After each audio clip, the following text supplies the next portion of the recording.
Okay, good day, everyone. Um, so my name is Daniel, and I just want to show you the analysis I was able to do using a company's data. So the company's name is hidden for privacy, but the data is quite descriptive. So before I go into explaining what I was able to do here using the visuals, I show you the data set which I was able to work on. So this is data sets which started from 2017 down to 2020, which shows the various products in each category available to a company and how much sales these products were able to accumulate from 2017 to 2020. So before I was able to do that, I needed to use a pivot table to get every the amount of data we have in order. So this was the pivot table I was able to do, and I used this pivot table in doing in creating these dashboards, these wonderful looking dashboards. So I'm going to go ahead to explain each one and how the insights that we're able to get from the data. So looking at it, we can see that we have, so this is a slicer, so in which you can use to edit the years. For the year, we can see we have 4 categories: the accessories, bikes, clothing, and components. And also we can see the various products that are attributed to these categories. And also, we also have the 4 categories up here as slicers, which we can use if we want to see the performance of each product in the category over time. We can just, for accessories, we can just say, okay, let's look at the performance of each product in this accessories category. So we'll just use this slicer here, which filters out every other category, leaving only the accessories category.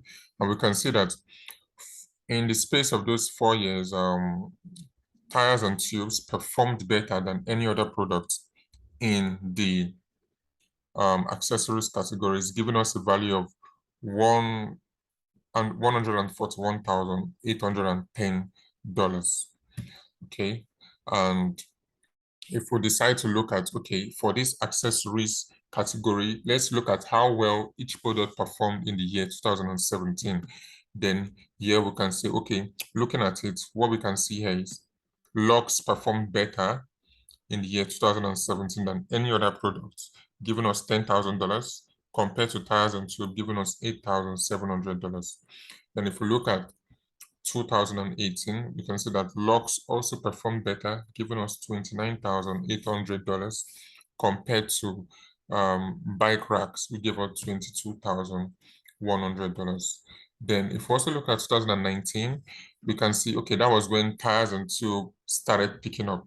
Okay, that was when tires and tube started picking up, giving us $63,700. Then in the year 2020, it also stayed up, giving us $55,610. So if we are looking at the line chart available to us here, we can see that our analysis looking at this stuff here, accessories started picking up. Accessories started picking up at 2019 because of our products, tires and tubes. Okay, tires and tubes, people were really purchasing that product between the year 2019 and 2020.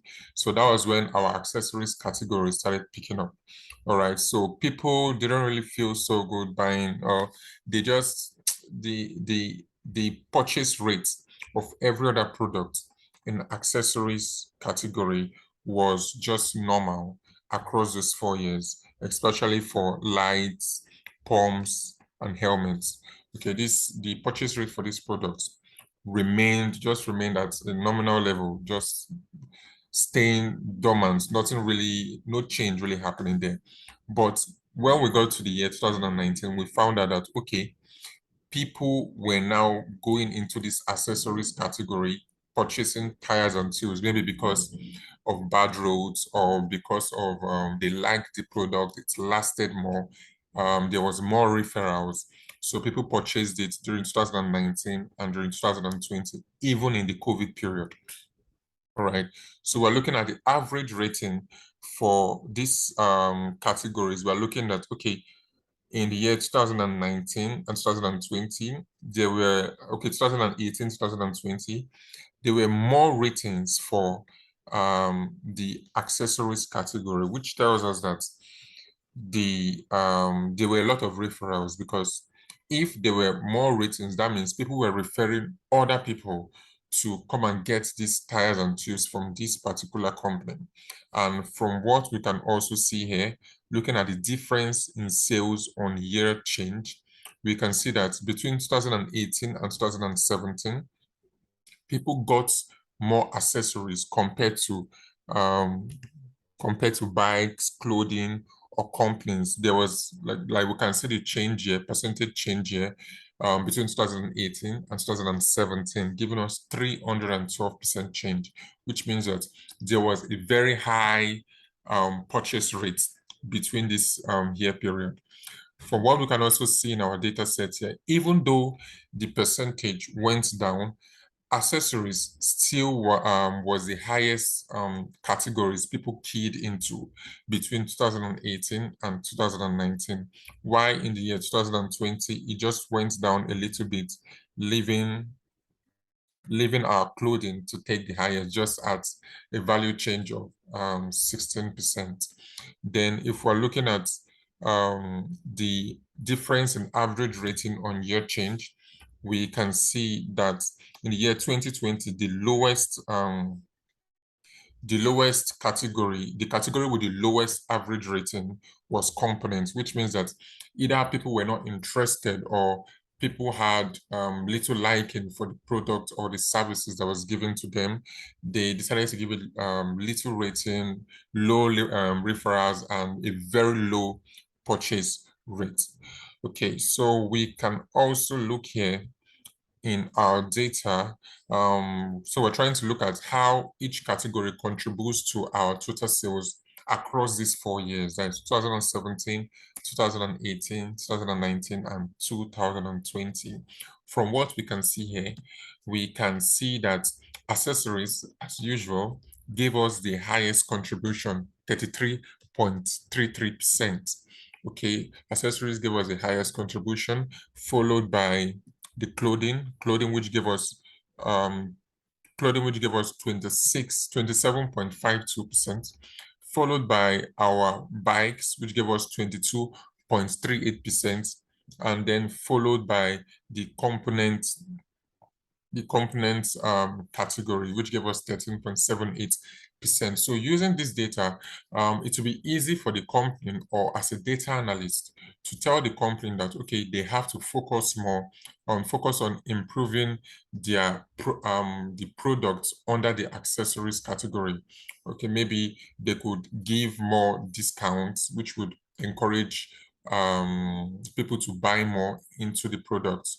And also they could talk to the customer service team to actually take up their customer service game, to communicate to people more. And they should give more incentives to people that give referrals, because it seems like referrals was really working here. So they should give more incentives to people that give referrals. Maybe you refer someone, you get 10% off, you get a free product for referring someone, or you get a voucher. So, and also for the components, they should look into how well this product does this product actually communicate the value of the company? If not, either they could increase the quality of the product, or they could totally drop it, because it looks that over the years it was really performing lowly. Look at going down here at 31%, really going down. And it's for the difference in sales, it wasn't really improving. It wasn't improving. So it went from 69% down to 38%, and we can't even see it here. It's a very low percentage. So either the company has to drop this product, drop this category, and focus more on using comparative advantage, focus more on accessories category, taking the resources that are keyed into components category and putting it into the accessories category. And I'm sure that using comparative advantage, it would help them in maximizing profit and also generating more sales in the year 2021, 2022, and so on and so forth. All right. So this is just a quick overview of my analysis on this company's data. So if you want more insights about this data and you want to walk through it yourself, you want more information on how I did the pivot table calculations and all that, and you want access to this data set, you can visit my GitHub link, which will be shared just above this video in my LinkedIn profile. You can go there and fork the repo for your use. Thank you so much for listening.